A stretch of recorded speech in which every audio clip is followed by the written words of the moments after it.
সম্মানিত মৎস্য খামারি ভাইদেরকে আমাদের ফিশ ফার্ম ইউটিউব চ্যানেল থেকে আন্তরিক শুভেচ্ছা অভিনন্দন জানিয়ে শুরু করলাম আজকের নতুন ভিডিও। তো বেশ, আপনারা কি এই মৌসুমি মাছ চাষ করে সফলতা অর্জন করতে চান? তাহলে এই ভিডিওটি আপনাদের জন্য। বর্তমান সময়ে বর্তমান বাজারে ট্যাংরা মাছের প্রচুর পরিমাণ চাহিদা রয়েছে, তাই আর দেরি না করে এখনই চাষ করুন ট্যাংরা মাছের পোনা। আমাদের ট্যাংরা মাছগুলো মাত্র 5 থেকে 6 মাসের মধ্যে বাজারজাত করতে পারবেন।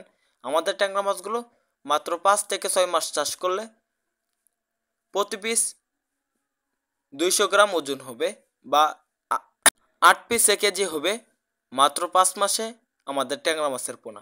তাহলে আর দেরি না করে চাষ করুন এখনই, আজ থেকেই আমাদের ট্যাংরা মাছের পোনা। বর্তমান সময়ে ট্যাংরা মাছের পোনার প্রচুর পরিমাণ বাজারে চাহিদা অন্য অন্য মাছগুলো থেকে। সচরাচর ট্যাংরা মাছগুলো দেখা যায় না। আমাদের দেশি ট্যাংরা মাছের পোনা খেতেও সুস্বাদু, দেখতেও সুন্দর।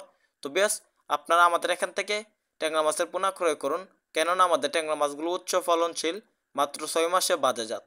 তো বেশ, ট্যাংরা মাছগুলো কীভাবে চাষ করবেন? মূলত ভালোভাবে ট্যাংরা মাছগুলোর চাষের জন্য পুকুর প্রস্তুতি করতে হয়। পুকুর প্রস্তুতি হলো পুকুরের চারপাশে গাছপালা ছাটিয়ে দিবেন। পুকুরে যত ময়লা গাছে আবর্জনা আসে সম্পূর্ণ পরিষ্কার করে নেওয়ার পর আমাদের ট্যাংরা মাছগুলো পুকুরে চাষ করবেন। প্রতি শতকে 200 পিস করে চাষ করবেন আমাদের ট্যাংরা মাছগুলো। তো বেশ, ট্যাংরা মাছগুলোকে দৈনিক 2 বেলা খাবার দেবেন। 0.5 ফিট খাবার বা আপনারা সরিষার দানা বা সরিষার খৈল খাওয়াতে পারবেন। ট্যাংরা মাছগুলোর সাথে আপনারা মিশ্রভাবে চাষ করতে পারবেন থাই পাঙ্গাস ও মনোসেক্স তেলাপিয়া। বাংলাদেশ কৃষি মৎস্য গবেষণা ইন্ডাস্ট্রিজ এর পরামর্শক্রমে আমরা মিশ্রভাবে ট্যাংরা মাছগুলোর সাথে চাষ করি থাই পাঙ্গাস ও মনোসেক্স তেলাপিয়া।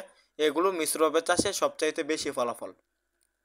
তো বেশ, এককভাবে চাষ থেকে মিশ্রভাবে চাষে প্রচুর পরিমাণ ফলাফল ট্যাংরা মাছের পোনা। তো বেশ, আপনার ট্যাংরা মাছের পোনা দেরি না করে চাষ করুন। আমাদের এখান থেকে মাছ চাষ সম্পর্কে স্ক্রিনে দেওয়া নাম্বার যোগাযোগ করে সকল তথ্য পরামর্শ জানতে পারবেন। আমাদের ভিডিওটি ভালো লাগলে চ্যানেলটি সাবস্ক্রাইব করে আমাদের পাশে থাকুন। ধন্যবাদ।